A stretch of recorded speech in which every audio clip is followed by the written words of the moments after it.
continuamos con este programa especial analizando el discurso que hace un momento el doctor Reinaldo Pared Pérez ofreció al país con su propuesta formal de lo que sería un gobierno encabezado por él.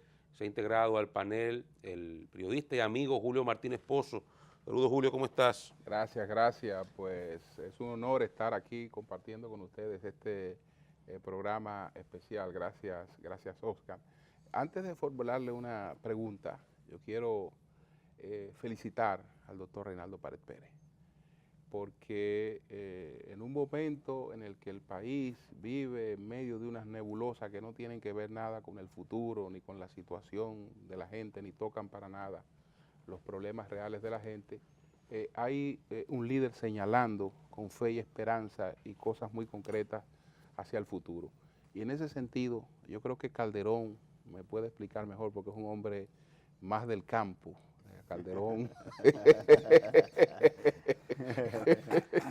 Calderón era un promotor social en el campo. Así es. ¿Con qué se come eso del nuevo campo que explicó hoy Reinaldo en su discurso? Nosotros decíamos antes que llegaras, Martínez Pozo, que estos 5 ejes están articulados uno con relación al otro. ¿Cómo no?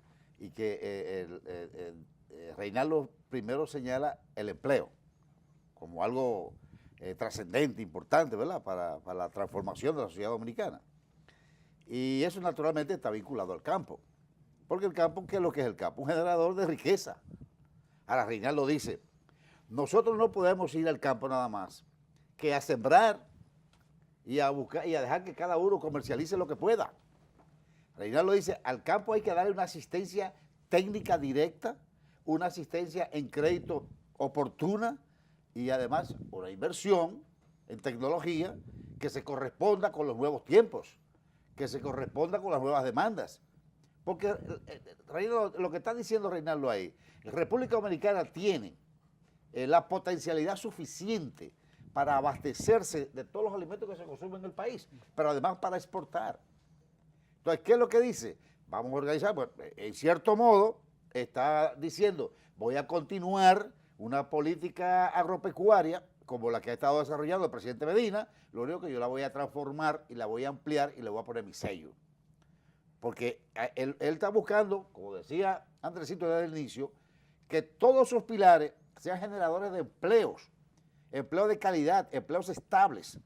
Porque él va a medir el éxito de su gobierno, no en función del crecimiento del PBI, ni de la tasa de inflación, ni de la tasa del dólar, ni de la estabilidad macroeconómica. Todo eso es importante, evidentemente que es importante. Y así lo deja él, lo hace constante en su discurso.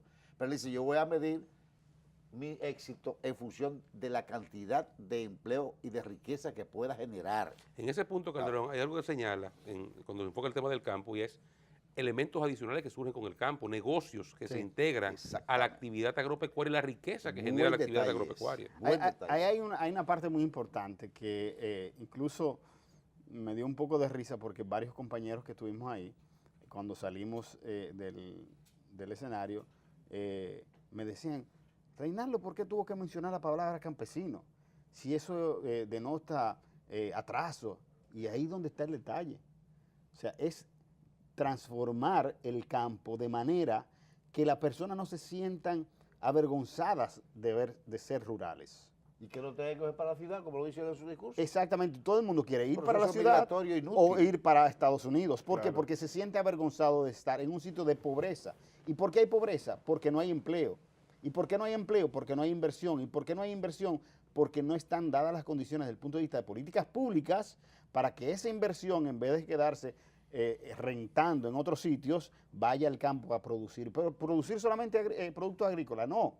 Y él dice bien claro, el campo no es solamente agricultura, el campo es agroturismo, el campo es ecoturismo, el campo es agroexportación, el campo es servicio, el campo incluso es investigación para el desarrollo.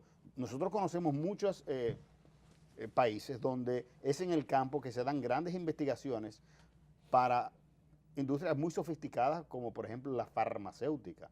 Entonces, eso es el campo, el nuevo campo, que la gente comienza a reivindicar su estado y decir, sí, yo soy de tal sitio que es un campo y yo me considero campesino, qué bueno que soy así.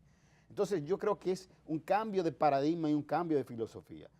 y ahí vuelvo al tema, que hoy veíamos en estos días reportajes sobre el tema de la comercialización, cómo casi un 300% del producto se queda en términos de comercialización. Y estamos hablando de la comercialización en kilómetros cuadrados, no hay comercialización entre China con la Patagonia, no, estamos hablando de pequeños kilómetros.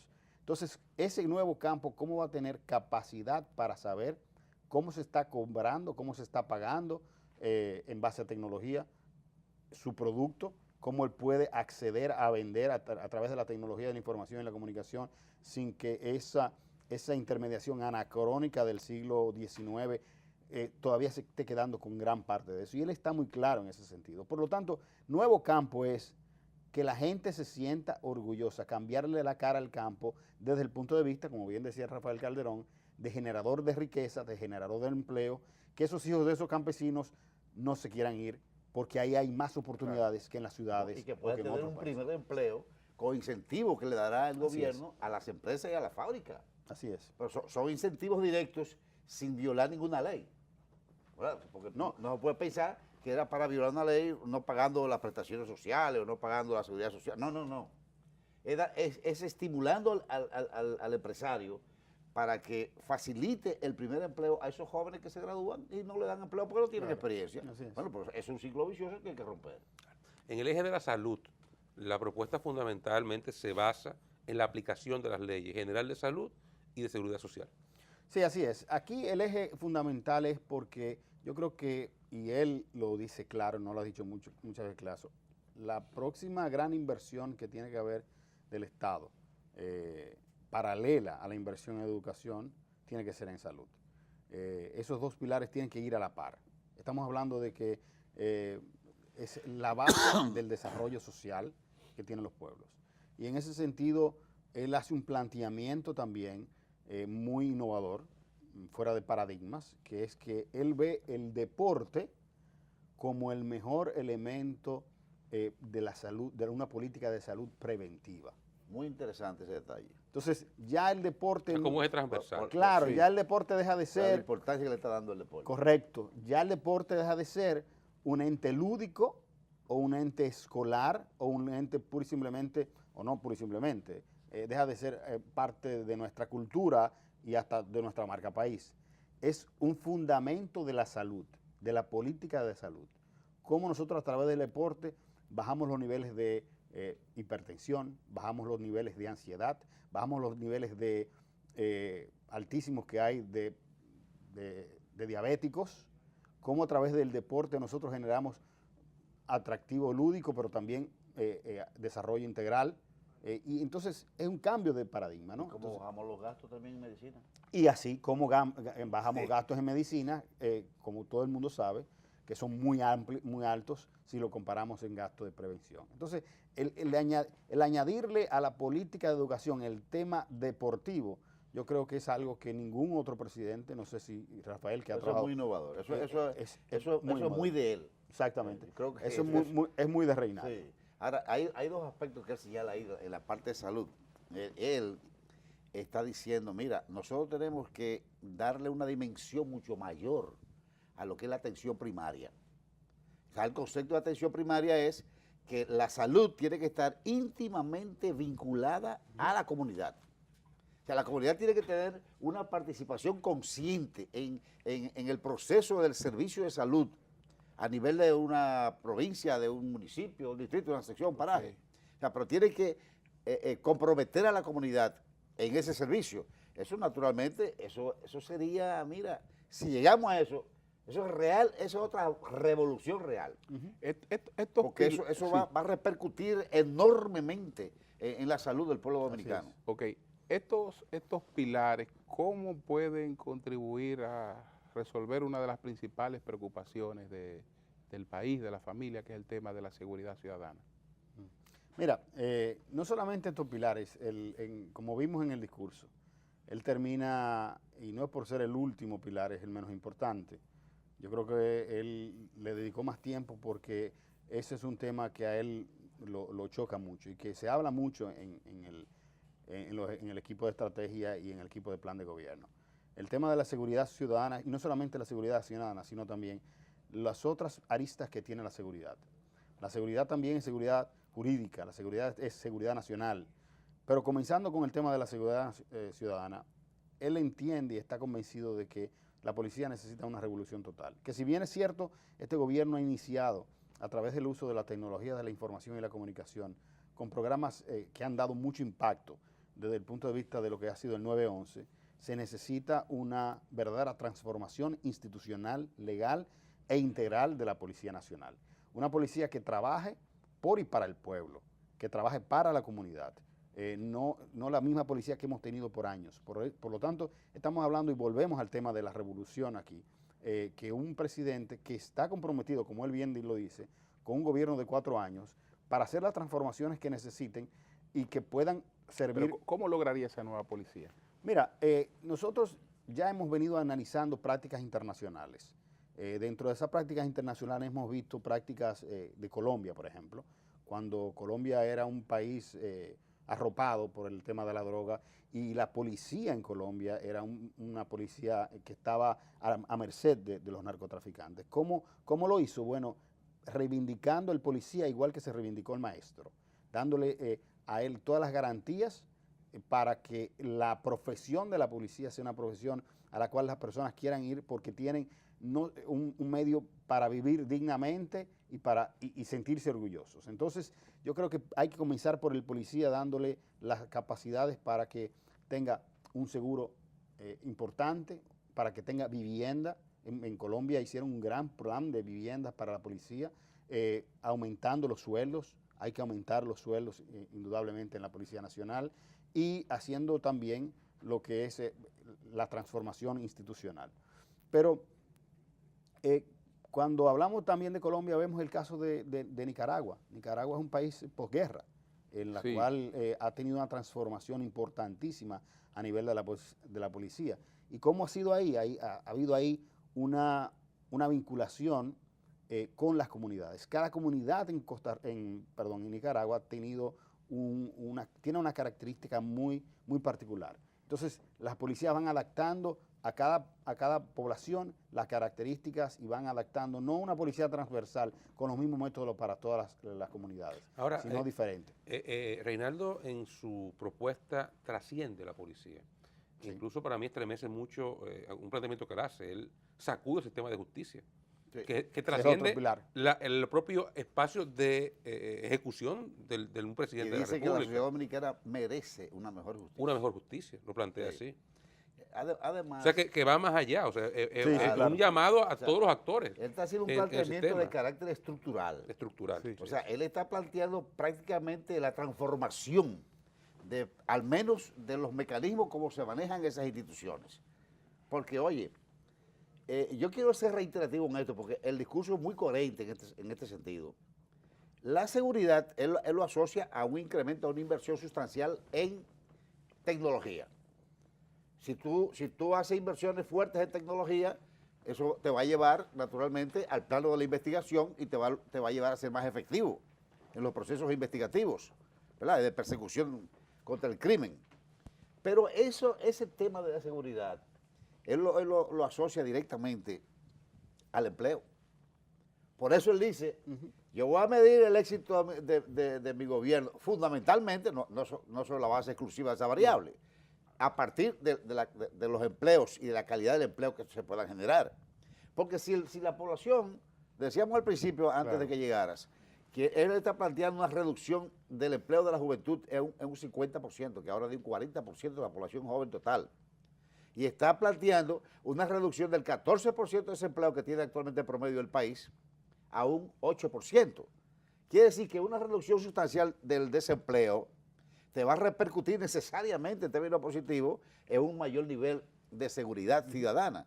Lo mismo que cuando tú hablas del campo y él dice, yo quiero que la gente se sienta bien en el campo, que la gente no tenga necesidad de emigrar, que no sea, a menos que no sea a pasear, pero que no tenga la necesidad de mudarse de su campo, donde evidentemente esté en su ambiente, tiene más comodidades, tiene mayores, cuando le dan las posibilidades reales de esparcimiento, de generación de riqueza, de garantía de calidad de vida mínimamente decente, la gente se queda ahí. Entonces, todo eso también repercute cuando cuando habla de los problemas sociales, el tema, por ejemplo, habitacional, es un tema fundamental porque para garantizar la calidad de vida, un nivel de calidad de vida o unos niveles, una reducción de los niveles de pobreza a partir de la calidad de vida, ahí entran una medición de distintas variables, donde está la vivienda, la educación, la salud, el deporte, el empleo, y todo eso está involucrado precisamente y vinculado al tema de la seguridad. Eso quiere decir finalmente para decir, mira, a mí me ha encantado el discurso, honestamente, y yo creo que así como tú lo estás felicitando, yo creo que nosotros también debemos felicitar a Reinaldo porque ha hecho un discurso que es digno de un bochista y de un alto dirigente del Partido de la Liberación Dominicana que tiene la fe, que tiene la firmeza de que va a ser presidente de la República a partir del 2016. Entonces eso nos lleva a pensar que tendremos un presidente, otro presidente también, bueno y otro presidente efectivo, Sí. que nos va a permitir avanzar. Hay una indicación clara, estos 5 pilares lo reflejan de manera categórica, de que estamos frente a un político, un líder político, que no solo pues ha salido por el país durante este año a recabar los apoyos necesarios, a formar sus equipos, sino que entendiendo la responsabilidad que es la presidencia de la República, se ha dedicado a profundizar aún más su conocimiento de la problemática social dominicana, digamos, a contrastarla con lo que ocurre en el mundo y en base a eso presentar este conjunto de propuestas. Mira, y es tan así que con nosotros cuando nos reunimos el equipo de estrategia y el equipo técnico con él, siempre viene con una inquietud. He notado tal que hay un problema mental, vamos a profundizar entre todos qué está pasando, vamos a analizar mejores prácticas para hacer ese planteamiento y sobre todo en lo que tiene que ver con el desarrollo de la frontera. Y a propósito de seguridad, que es un tema fundamental. Es muy importante. Porque cuando se pone a ver y uno analiza, a propósito de los últimos estudios que se han hecho sobre el mapa de la pobreza en la República Dominicana, vemos que que las provincias y las regiones más pobres están en la frontera. Pero en la frontera tenemos un grave problema de inseguridad. En la frontera tenemos un grave problema incluso migratorio. Entonces, él habla y hace un planteamiento que yo no lo había oído en ningún candidato anterior, que la República Dominicana no es un Estado federado, ¿no? Es un Estado unitario. Y nosotros tenemos que abrazar la frontera de la misma manera que estamos abrazando a Santiago o Higüey. Son parte integral de la República Dominicana. No se le puede darle espaldas y hay que entrar en la frontera y hay que ir a la frontera a resolver los problemas de la frontera. Y hay que tomarle en consideración eso, no solamente como un espacio aislado, no, hay que ir a enfrentar los problemas. Y esos problemas no se negocian con nadie ni con nada. No es nadie ni nadie pues que va... nacional. Exacto. Él la va a tomar en sus manos. Eso no es que va a venir organismos multilaterales o quien sea a dictar lo que se va a hacer en la frontera, ONG, que en muchos casos tiene buena intención. No, eso va a ser parte de una política de Estado y una política de gobierno. El tomar eso fundamentalmente, generando empleo, resolviendo los problemas de salud, pero con una visión integral y holística de que es un problema de seguridad nacional y es un problema de Estado que hay que enfrentarlo. Y entra Reinaldo lo que es soberanía. Y ahí entra Reinaldo lo que tiene que ver con la soberanía, con lo que él defiende, incluso lo liga al final de su discurso pensando en los mismos ideales. Bueno, que a propósito del 27 de febrero tuvo Juan Pablo. Es un tema que no entra por aquí a Claro. nosotros. Tema que no puede ver. Que yo pienso que es importante porque a nosotros no entra por aquí, pero representamos, según todas las encuestas, un alto porcentaje de la población. Pero claro que sí. Y es evidente que ese será un tema central en el debate electoral que se avecina, y es importante que Reinaldo lo haya asumido inmediatamente como una propuesta dentro de los pilares que plantea su gobierno. Y con firmeza, con mucha firmeza. Y ha sido coherente, ¿eh? No estamos hablando de una persona que por el tema de las encuestas sino que si uno se pone a analizar las posturas de Reinaldo, siendo diputado, senador, presidente de la Asamblea, sus posturas en base a la nacionalidad, hacia el tema de la soberanía nacional, ha sido coherente. Por lo tanto, no estamos hablando de una persona con posturas de medias tintas y ambivalentes, ¿no? Estamos hablando con una persona que está claro lo importante que es la soberanía nacional en temas de políticas públicas, sobre todo en esa parte muy delicada de nuestro país, que es la frontera. Bueno, estamos llegando al final ya de Como ve, lo mejor este está por programa venir. y le dejo un último espacio, cualquier reflexión que ustedes quieran hacer, Claro, cualquier comentario adicional de este discurso. De Lo Reinaldo. primero, agradecerle a ustedes, felicitar también a Reinaldo. Yo creo que yo me siento como parte de su equipo, al igual que Rafael, muy orgulloso de estar trabajando con un candidato, un precandidato con ideas tan claras, con una legitimidad política tan amplia que la hemos podido constatar a lo largo y ancho del país, como hemos ido a todos sus recorridos. En Asua ni se diga, Asua es un solo nombre, lo mejor está por venir. Y como bien decía, si lo de Danilo estuvo bueno, lo de Reinaldo estará mejor. O sea que yo creo que nos sentimos muy orgullosos de tener un político de esa talla y de tener discurso, como bien decía Julio, que al margen de todo este pesimismo, de todo lo que está pasando políticamente, es una persona con un optimismo, pero un optimismo con los pies sobre la tierra.